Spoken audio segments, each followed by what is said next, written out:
Hello friends, I am Sonal Gupta and today I will discuss about the chapter 3 pair of linear equations in two variables। तो आज हम इस chapter में ये पढ़ेंगे कि लीनियर इक्वेशंस क्या होती हैं, वेरिएबल्स क्या होते हैं और इन इक्वेशंस को हम कैसे सॉल्व करते हैं। So guys, please watch till the end to know every concept of this chapter. Now, so let's begin. So what is pair of linear equation in two variables? What is variable? Variable वो होते हैं जिसमें हम कोई भी value store कर सकते हैं, लाइक एक्स, वाई, ए, बी।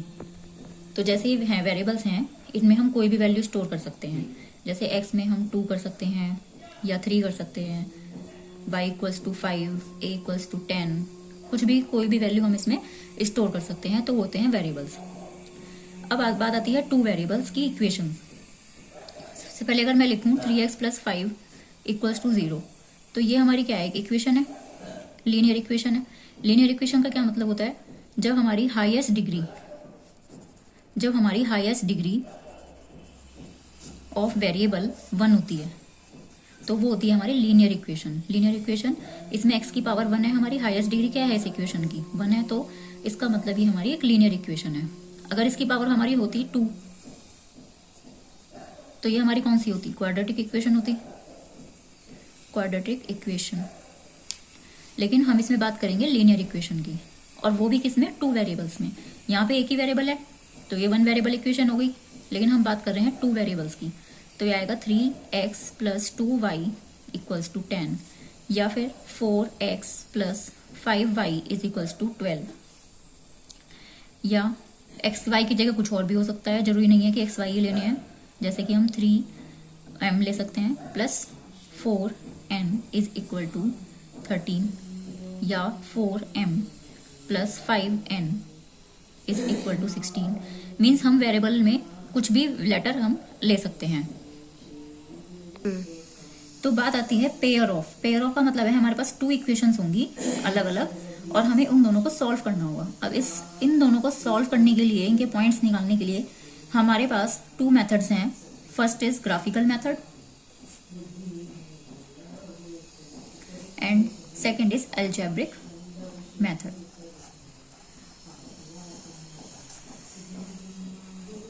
तो हम पहले बात करते हैं ग्राफिकल मेथड की। मींस हम इन दोनों इक्वेशंस को ग्राफिकल मेथड से कैसे सॉल्व करेंगे। अब इस ग्राफिकल मेथड में भी हमारे पास 3 कंडीशंस आती हैं। What are that, a1/a2, b1/b2। क्या है ये a1/a2 and b1/b2? If we have 2 equations a1x + b1y + c1 = 0 and a2x, और हमारी सेकंड इक्वेशन है a2x + b2y + c2 = 0। If we have 2 equations, then coefficient of variables like the coefficient of x a1, and इसका जो x का coefficient है वो क्या है a2, y का कोफिशिएंट b1 एंड y का कोफिशिएंट b2। तो इनको क्या करेंगे, हम कंपेयर करेंगे। कंपेयर करने के लिए हमें एक एग्जांपल लेना पड़ेगा। 2x + 3y = 5 and 4x + 2y = 6। हमने रैंडमली कोई भी एग्जांपल ले लिया है। अब इसके थ्रू हम इसको देखेंगे। इसका x का कोफिशिएंट क्या है इसमें, अगर हम बात करें a1 की, a1 क्या है इसमें 2 है। ऐसे ही ये क्या है हमारा b1 हमारा क्या है इसमें 3, a2 4 and b2 = 2। Now we put the values here. a1 = 2, that is 2/4, 3/2। अब इसको हम काट भी सकते हैं, 2 1 2 and 2 2 4, 1/2 and 3/2। So we check the equality of this. तो क्या ये इक्वल है आपस में, नहीं है ना, तो यहाँ पे हम लगा देंगे not equal to. So 1/2 not equal to 3/2। तो क्या होगा इस कंडीशन में, if they are not equal to, means ये जो लाइन्स हमने ली हैं, ये वाली 2 लाइन्स जो हमने ली हैं, इसका मतलब है कि ये दोनों लाइन्स हमारी इस तरह से होंगी, कुछ मीन्स इंटरसेक्ट करेंगी 1 पॉइंट पे। सो फर्स्ट क्या कंडीशन हो गई इसमें हमारी, कि ये हमारी इंटरसेक्टिंग लाइंस होंगी, और क्योंकि एक ही पॉइंट पे हमारी कट कर रही हैं, मीट कर रही हैं, तो इन दोनों इक्वेशंस का क्या होगा, एक सॉल्यूशन होगा, वन सॉल्यूशन ओनली,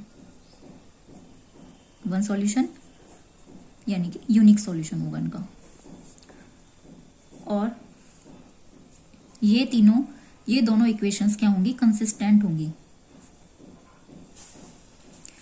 कंसिस्टेंट का क्या मतलब है कि हम इनको सॉल्व कर पा रहे हैं, हल कर पा रहे हैं कि इन दोनों का एक पॉइंट पे ये हमारे मीट कर रही हैं, तो इसका मतलब ये कंसिस्टेंट इक्वेशंस हैं।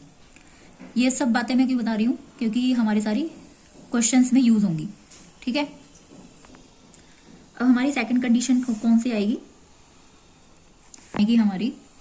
हमारी सेकंड कंडीशन कौन सी आएगी, A1/A2, B1/B2 एंड C1/C2। अब इसमें हमने ये भी लिखा है क्योंकि इसमें अगर हमारी इक्वेशंस हैं,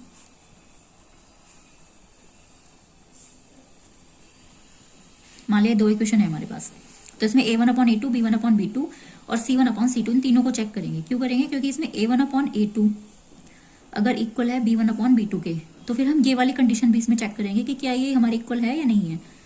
ठीक है, तो हम एक एग्जाम्पल ले लेते हैं इसका। मान लिया हमने ले लिया 2x + 3y = 6 and 4x + 6y = 12। वैसे अच्छा तरीका तो ये है इसमें कि हम अगर C वाले कंटेंट्स को इधर ले आए, -6 = 0, तो उसमें हमारी कोई एरर आने की चांसेस नहीं रहती हैं। तो हमने क्या करा, इस 12 को और 6 को हम =2 के लेफ्ट साइड में ले आए। अब हम इसमें A1/A2 चेक करेंगे। A1 क्या है इसमें हमारा 2/4, B1 B2 क्या है 3 और 6 and C1 C2 with science. ये ध्यान रखने वाली बात है कि इसमें साइंस भी हम लगाएंगे क्योंकि हमारी स्टैंडर्ड फॉर्म है ये हमारी, इसलिए हमने इसको इस स्टैंडर्ड फॉर्म में लिख लेंगे, तो हमारे क्वेश्चन जो है वो गलत नहीं होता। इसको सॉल्व करेंगे, माइनस से माइनस कैंसिल हो जाएगा। अब हम इसमें देख रहे हैं कि तीनों में हमारा 1/2 आ रहा है, 1/2 = 1/2 = 1/2। इसका मतलब है कि हमारा ये भी इक्वल है। अब हम यहाँ पे =2 के साइन लगा सकते हैं। अब हमारे जब तीनों इक्वल हैं इसमें, तो हमारी लाइन कैसे बनेगी, इसमें कुछ इस तरह से बनेगी। मीन्स इसमें सिर्फ एक ही लाइन बनेगी दोनों इक्वेशंस की सिंगल लाइन बनेगी और उसी पे हम कोई भी पॉइंट बना सकते हैं। मीन्स अगर हम देखें कि दोनों इक्वेशंस की अगर हम लाइन ड्रॉ करेंगे तो हमारी कोइंसिडेंट लाइन कहलाएंगे वो। मीन्स अगर तीनों, इसकी कंडीशन क्या होगी, तीनों अगर ये इक्वल हैं तो कौन सी लाइन होगी, ये कोइंसिडेंट लाइंस। कोइंसिडेंट का लाइन का क्या मतलब है कि एक ही लाइन होगी दोनों इक्वेशंस की, दोनों एक पर ही लाई करेंगी, अलग अलग नहीं होंगी, ना ही पैरेलल होंगी। तो इस तरह से बनेगी कुछ कोइंसिडेंट लाइंस। सेकंड कंडीशन क्या होगी इसमें कि ये कंसिस्टेंट होंगी और इसके बहुत सारे सॉल्यूशन होंगे।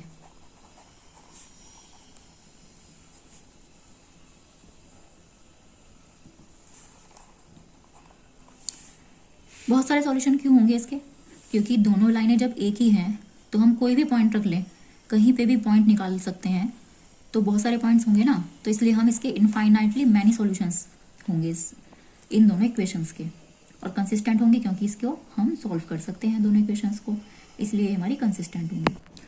तो अब हमारी आती है थर्ड कंडीशन।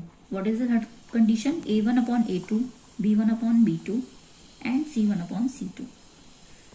इस कंडीशन में क्या होगा, A1/A2 = B1/B2 क्या आएगा और C1/C2 यहाँ पर नॉट इक्वल टू आएगा।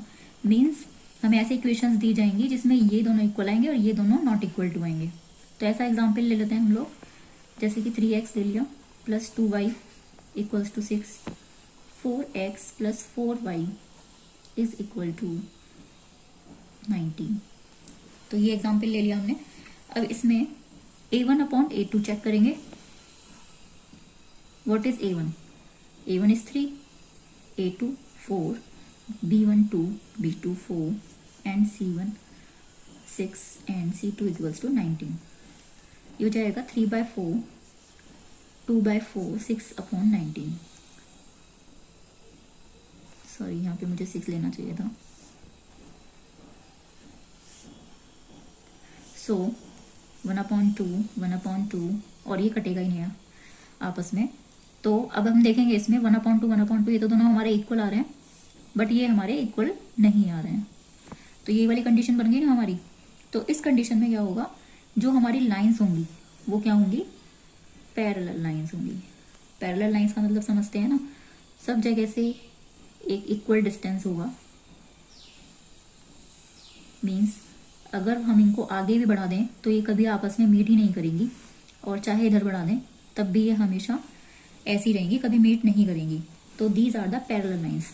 तो अगर ये कंडीशन आती है तो इसका मतलब ये है कि हमारी ये लाइंस पैरेलल लाइंस हैं।